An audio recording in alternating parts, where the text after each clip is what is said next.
네, 변시 6회에 출제되었던 이중배상에 관한 문제입니다. 국가배상법 제2조 단서의 내용을 다시 한번 요약해 보겠습니다. 보상 범위와 구상권 두 가지 문제로 나눌 수 있는데, 보상 범위에 관해서는 별도의 보상을 받는 경우에는 배상 청구가 불가능하고요. 별도의 보상을 받지 않는 경우에만 국가배상 청구를 할 수 있습니다. 구상권 같은 경우는 우리 헌법재판소는 민간인의 구상권을 부정하는 것으로 국가배상법을 해석하며 위헌이라고 판단을 했고, 우리 대법원은 민간인은 자신의 귀책 부분을 초과하여 손해배상을 할 의무는 없지만 전부 분행하더라도 구상권을 행사할 수는 없다라고 판단을 했습니다. 자, 이 중에서 1번 부분은 바로 이 보상 부분에 관한 문제입니다. 갑이 군인연금법 또는 국가유공자 등에 관한 법률에 의해서 별도의 보상을 받을 수 없는 경우에는 국가배상법에 따른 배상을 청구할 수 있죠. 별도의 보상을 받지 않는 경우에는 국가배상법을 청구할 수 있습니다. 따라서 1번 지문으로 오시면 별도의 보상을 받지 않는 경우에는 배상을 청구할 수 있기 때문에 옳지 않은 지문이다라는 거 아실 수 있습니다. 2번과 5번 지문은요, 그 국가배상법에 해당하는 공무원의 국가배상법 2조 단서에서 적용하고 있는 공무원의 범위에 해당하는지가 문제입니다.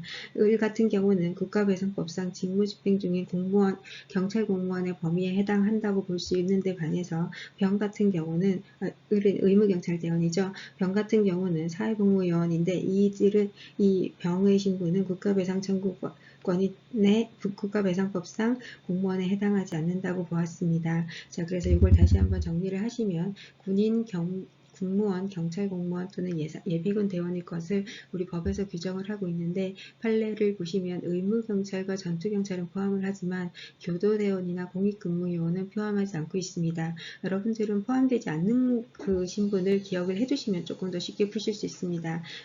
여기 보시면 의무경찰대원은 포함되는 거고요. 사회복무요원이죠. 그렇죠? 교도대원이나 공익복무요원은 포함되지 않습니다. 그래서 이 두 신분을 좀 기억하시는 게 더 문제를 푸실 때 도움이 되시지 않을까 싶습니다. 자, 그 다음에 3번과 4번 문제는 이중배상 문제를 다루고 있습니다. 공동불법 행위일 때의 이중배상 문제, 구상권 문제죠. 자, 여기서 대법원과 헌법재판소 판례가 항상 이렇게 같이 나옵니다. 그래서 여러분들이 보시면 됩니다. 자, 내용은 아실 거고요. 대법원 판례에 의하면 여기서 D는 그 손해보험회사입니다. D는 국가를 상대로 C의 귀책 부분을 넘는 부분에 대해서 구상권을 청구할 수 없다고 얘기했습니다. 그렇죠? 전부 배상하더라도 구상권을 하는 것은 불가능합니다. 다만 자신의 귀책 부분을 넘어서 배상할 필요가 없고 배상할 의무는 없다, 이렇게 판단한 거고요. 헌법재판소는 국가를 상대로 구상권을 행사하는 것을 부인되는 경우에는 헌법 규정에 반한다라고 판단을 했습니다. 자, 그래서 대법원과 헌법재판소의 판례는 항상 같이 시험 문제 나오기 때문에 여러분들이 꼭 정리를 해두셔야 될 것 같습니다. 국가배상법 제5조의 요건, 공공의 영조물이 설치관리상의 하자가 있고 그로 인하여 타인에게 손해를 발생시키고 이들 간에 상당 인과관계가 있어야 됩니다. 이 요건에 해당하는지를 묻는 문제가 변시 3회에 출제되었습니다. 첫 번째 기억 지문은 공공의 영조물에 해당하는지에 관한 지문입니다. 우리 공공의 영조물에 해당하기 위해서는 공공에 공여된 유체물 또는 물적 설비에 관해서 국가가 소유권 또는 임차권을 가지고 있는 경우뿐만 아니라 사실상 관리하고 있는 경우도 포함된다라고 설명을 드렸습니다. 자, 이 중에서 사실상 관리하고 있는 경우가 시험 문제 자주 출제되었습니다. 사실상 관리하고 있는 경우는 포함되지 않는다라고 하면 틀린 지문입니다. 두 번째, 니은은요, 설치 관리상의 하자입니다. 그 5조에서 가장 시험 문제 많이 나오는 부분이 바로 판단하기가 상당히 쉽지 않은 설치 관리상의 하자 부분입니다. 우리 판례에서는 안전성의 정도에 관해서 고도의 안전성까지는 요구하지 않는다라고 보았고, 물적 하자와 기능적 하자를 중심으로 해서 고등학교 학생 사례, 매학리 사격장, 김포공항 사례를 봤습니다. 자, 그리고 이 문제에서는 하천에 관한 사례가 나왔습니다. 하천은 하천 홍수위를 기준으로 하고 있는데요. 그 일정한 범위를 넘으면 홍수 대비 체계로 보는 그러한 그 기준에 해당합니다. 이러한 하천 홍수위가 적정하게 책정되지 않은 경우에는 영조물의 설치상의 하자가 있다고 보아서 국가배상 책임이 있다고 보았습니다. 하지만 통상의 안전성 관리에 해당하는 하천 홍수위는 통상의 안전성 관점에서 볼 때 하천 홍수위는 적정하게 책정되었지만 하천이 범람했을 때는 어쩔 수 없이 범람한 자연재해에 해당하기 때문에 국가배상 범위에까지는 해당하지 않는다고 보았고, 그 다음에 방호조치 의무를 다하지 않았을 때 이 방호조치 의무에 해당하는 익사사고 방호조치 의무를 기준으로 하는 경우에는 방호조치 의무 자체를 다한 경우에는 국가배상 책임이 인정되지 않는다고 보았습니다. 자, 요거를 기준으로 해서 여러분들이 보시면요, 결국은 설치관리상의 하자라는 것은 통상 갖추어야 할 안전성 정도라고 보고, 하천 정비 기본계획 등에서 계획 홍수량 또는 계획 홍수위를 이제 잘 정해 두었고, 그 다음에 이것을 충족하여 하천이 관리되고 있는 경우에는, 그죠? 이 기준을 충족하여 관리되고 있었다면 당초보다 어떤 상황 변화가 있어서 홍수가 발생했다 하더라도 그 하천에 대해서 특별한 사정이 없는 한 그 하천은 용도에 따라서 통상 갖추어야 할 안정성을 갖추고 있다고 볼 수 있습니다. 자, 그래서 설치관리상의 하자라는 것은 결국은 용도에 따라서 통상 갖추어야 할 안정성을 갖추지 못한 상태를 의미하고, 이것은 완전 무결한 상태를 요하는 것까지는 아니다라고 봤습니다. 또한 손해의 발생의 예견 가능성, 회피 가능성이 없는 경우에는 손해배상 책임이 인정되지 않는다고도 판단하였습니다. 네, 7번 문제의 기억 니은이 5조에 관한 것이었다면 디귿 리을은 2조에 관한 겁니다. 공무원의 직무상 직무집행에 있어서 고의 또는 과실로 법령을 위반하여 타인에게 손해를 끼쳐야 되는데, 이 내용이 상당한 인과관계가 있는 범위여야 한다고 이제 규정을 하고 있습니다.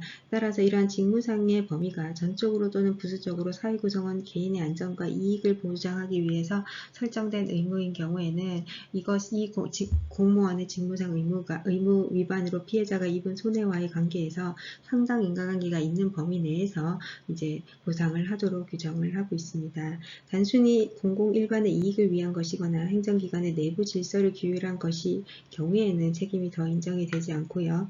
다만 전적으로 또는 부수적으로 사회구성원 개인의 안전과 이익을 보장하기 위한 것이어야 하고, 거기에서는 상당 인과관계가 있어야 됩니다. 그 의무 위반과 피해 사이에요. 자, 이 사례는 여기에 나오는 사례에서 비롯되었는데요. 이 사례를 잠깐 보시겠습니다. 제적부를 보관 담당 관리하는 공무원이 야간에 그 관리를 소홀히 한 겁니다. 그 사이에 타인이 들어와서 이 제적부를 절취하고 위조된 제적부와 교체를 해서 허위의 제적부 등본을 발급받았습니다. 그리고 난 뒤에 이 허위의 제적부 등본으로 근저당 설정을 해서 이 원소유자가 금전적 피해를 입게 됩니다. 이에 대해서 원소유자가 이 제적부의 보관을 소홀히 한 공무원에 대해서 공무원의 위법행위가 있다는 것을 이유로 국가배상 소송을 제기했습니다. 이에 대해서 우리 법원은 이 사인이 잘못해서 사실은 실제로 피해가 나타나긴 했지만 제적부의 보관 관리를 소홀히 한 국가에도 책임이 있다는 것을 이유로 상당 인과관계가 있는 행위에 해당한다고 판단을 하였습니다. 자, 리을을 보시면 공무원의 부작위로 인한 국가배상 책임을 인정하기 위한 조건인 법령에 위반하여 라고 할 때는 그 법령의 위반의 의미는 객관적인 정당성을 결하고 있는 것을 포함한다 라고 했습니다. 앞서 우리가 많이 본 지문이죠. 여기에서의 법령 위반은 엄격한 위반의 법령뿐만 아니라 조금 더 넓게 보고 있습니다. 널리 객관성을 결의하고 있음을 포함한다 라고 했고, 인권 존중이나 권력 남용이나 공소 양속 등의 위반을 포함한다고 했습니다. 특히 이 인권 존중이나 권력 남용 금지와 관련된 판례는 납북자들에 대한 생명, 신체 등을 보호할 수 없는 절박하고 중대한 위험 상태에 있는 경우에 공무원의 위험을 배제할 수 없다는 부작위에 대한 국가배상 책임과도 관련되어서 판례가 형성이 되었습니다. 국가배상법 제5조의 요건을 묻는 문제가 다시 나왔습니다. 여러분들 지속적으로 보시면 아시겠지만 국가배상법 제2조와 5조에 해당 요건을 묻는 문제들이 다수 출제되고 있습니다. 5조의 요건 이렇게 다 많이 봤죠. 공공의 영조물에 설치관리상의 하자가 있어야 되고, 타인에게 손해를 발생시키고 그 사이에 상당 인과관계가 있어야 됩니다. 첫 번째 지문을 보시면 사실상 관리하고 있는 경우에도 본조의 규정이 적용된다는 부분 계속 나왔습니다. 그래서 공공의 영조물에는 국가가 소유, 임차하는 경우뿐만 아니라 사실상 관리하고 있는 경우도 포함된다라는 지문 맞는 지문입니다. 두 번째, 본조에서의 영조물의 설치 관리상의 하자라는 것은 영조물이 통상 갖추어야 할 일반적인 안전성을 결여한 것을 말합니다. 그래서 용도에 따라서 통상 갖추어야 할 안정성을 갖추지 못한 상태는 완전 무결한 상태를 요하는 것이 아니라 사회 통념상 재반 사정을 고려했을 때 방어 조치를 다했는지 정도를 고려한다라고 말씀을 드렸습니다. 자, 그리고 손해의 예견 가능성이나 회피 가능성도 함께 고려하도록 한다고 말씀을 드렸습니다. 자, 그래서 2번 질문도 맞는 지문입니다. 3번 지문은요, 3번 지문도 예견 가능성과 회피 가능성을 쓰고 있습니다. 자, 그런데 3번 지문은 왜 예견 가능성이나 회피 가능성이 없어도 본조의 책임이 발생한다라고 해서 이것은 틀린 지문으로 만들었습니다. 그래서 2번은 옳은 지문, 3번은 틀린 지문입니다. 국가배상법 5조에서의 영조물의 설치 또는 관리상의 하자 부분은 설치자의 설치자 또는 사용 목적에 의한 사정은 절대적으로 고려할 요건이 아니며 하자의 유무는 객관적으로 판단하게 됩니다. 자, 판례에서 나온 내용이고요. 영조물 한번 보시겠습니다. 영조물의 설치의 하자라는 함은 영조물의 축조에 불완전한 점이 있어서 이 때문에 영조물 자체가 통상 갖추어야 할 완전성을 갖추지 못한 상태에 있음을 말한다고 할 것이고요. 그 하자의 유무는 객관적으로 본 견지에서의 안전성의 문제입니다. 여기에서 이 내용을 그대로 가지고 와서 문제를 만들었습니다. 객관적 견지에서 본 안전성의 문제이고 그 설치자의 재정 상황이나 영조물의 사용 목적에 의한 사정은 안정성을 결정지을 절대적 요건에 해당하지 않는다라고 해서 맞는 지문에 해당합니다. 5번 같은 경우는요. 공공의 영조물의 설치 관리자를 맡은 자뿐만 아니라 비용 부담자도 책임을 진다라는 지문입니다. 자, 국가배상법에서는 영조물의 설치 관리상의 책임자도 설치 관리자도 비용 부담의 책임이 있지만 6조에서 따로 규정을 하고 있습니다. 비용을 부담한 자도 책임이 있다고 규정을 하고 있습니다. 자, 이 내용을 보시겠습니다. 국가배상법 제6조에서는 비용 부담자 등의 책임이라고 해서 국가나 지방자치단체가 손해를 배상할 책임이 있는 경우에 공무원의 선임 감독 또는 영조물의 설치 관리를 맡은 자와 그 다음에 비용 부담자가 동일하지 않은 경우에는 그 비용을 부담하는 자도 손해를 배상해야 한다라고 판단을 하고 있습니다. 따라서 정리를 하면 손해배상 책임이 있는 자는 설치 관리상의 하자에 관한 설치 책임을 지우기 때문에 결국 원칙적으로는 설치 관리자가 책임이 있고요. 그 다음에 그 영조물에 대한 비용을 부담한 자도 책임이 있다. 이렇게 정리하시면 되겠습니다. 네, 국가배상법 제2조에 관한 문제가 계속 나오고 있습니다. 여기서도 이중배상의 금지의 원칙을 주로 묻고 있습니다. 한 문제만 먼저 보시게 되면요. 2번 지문입니다. 고의 또는 중과실과 그 다음 경과실의 경우를 나누어서 책임을 찾고 있는 절충설의 입장이 판례 입장이기 때문에 우리 문제들은 판례를 이제 묻고 있기 때문에 절충설의 입장을 여러분들이 기억하시면 됩니다. 공무원이 경과실인 경우에는 자기 책임으로 보았죠. 하지만 고의 중과실인 경우에는 원칙적으로 대위 책임설로 보되 그 다음에 직무행위 외관을 갖는 경우에는 자기 책임설이 인정된다고 보았고 이에 따라서 고의 중과실인 경우에는 선택적 청구권과 구상권이 인정이 됐지만 경과실인 경우에는 선택적 청구권이 인정되지 않았습니다. 여러분들이 이걸 요약하셔서 공무원의 배상 책임에 관한 내용을 정리하시면 좋겠습니다.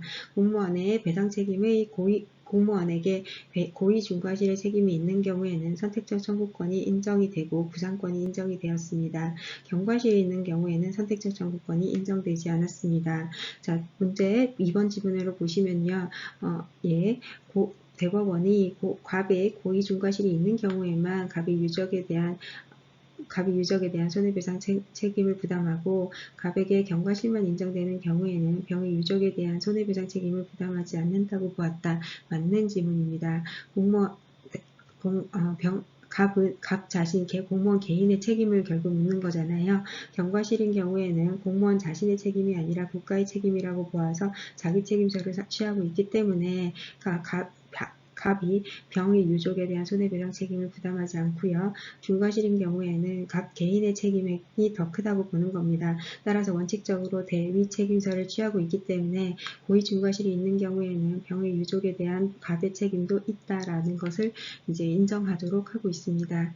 자, 그래서 2번 질문은 맞는 질문으로 보시면 되고요. 자, 그 다음에 이제 1번, 3번, 4번, 5번은 이중배상 책임 금지의 원칙입니다. 이중배상 책임의 원칙에 이중 배상 책임 원칙을 묻고 있습니다. 이 중에서 3번, 4번, 5번은 우리가 계속 보았던 헌법재판소와 대법원 판례를 묻고 있습니다. 3번, 4번, 5번 먼저 보도록 그리고 1번 문제는 보상 범위를 묻고 있습니다. 여기 보상 범위와 구상권에 관한 문제였죠. 자, 먼저 보상 범위 보겠습니다. 별도의 다른 보상을 받는 경우에는 국가배상 청구는 어렵지만 별도의 보상을 받지 않는 경우에는 국가배상 청구를 할 수 있습니다.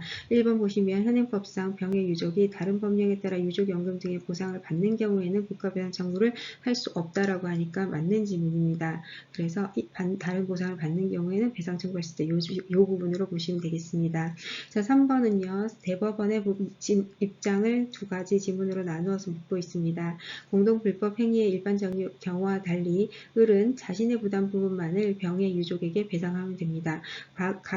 민간인은 자신의 부담 부분만 배상하면 된다고 우리 법원에서 말했습니다. 따라서 3번은 옳은 지문입니다. 자, 그런데 4번 한번 보시죠. 4번 같은 경우는 헌법대법원은 만약 을이 손해배상액 전부를 유족에게 배상한 경우에는 자신의 귀책 부분이 넘는 부분에 대해서 부상 청구를 할 수 없죠. 넘는 부분에 대해서 부상 청구는 할 수 없습니다. 결국은 피해자인 다른 피해자에게 부담을 지우는 것이다 라는 비판이 있다고 말씀드렸습니다. 자, 그리고 헌법재판소의 입장을 5번에서 묻고 있습니다. 헌법재판소는 을이 공동불법 행위자로서 유족에게 전액을 배상한 이후에 그 갑의 부상 부분에 대해서 부상권 청구를 부인하는 것은 헌법에 반한다 라고 판단을 했습니다. 헌법재판소의 내용을 그대로 가져왔습니다. 따라서 5번은 옳은 지문입니다. 4번만이 틀린 지문에 해당합니다. 변시 1회 때 나왔던 국가배상법 제2조에 관한 지문이었습니다. 국가배상법 제2조에서 공무원에 해당하는지에 대한 범위를 평가할 때 우리 판례에서는 교통할아버지나 전입신고서를 수집 중인 통장, 그리고 소집 중인 향토예비군, 그리고 국가 또는 지방자치단체에 근무하는 청원경찰에 대해서는 국가배상법상 공무원의 범위에 해당한다고 판단하였습니다. 따라서 1번 지문에서 지방자치단체가 교통자원봉사자에게 공무를 위탁받고 이 교통할아버지가 교통정리를 하다가 교통사고를 발생시킨 경우에는 국가배상법상 국가배상의 대상에 해당하는 공무원의 행위에 해당한다고 판단했습니다.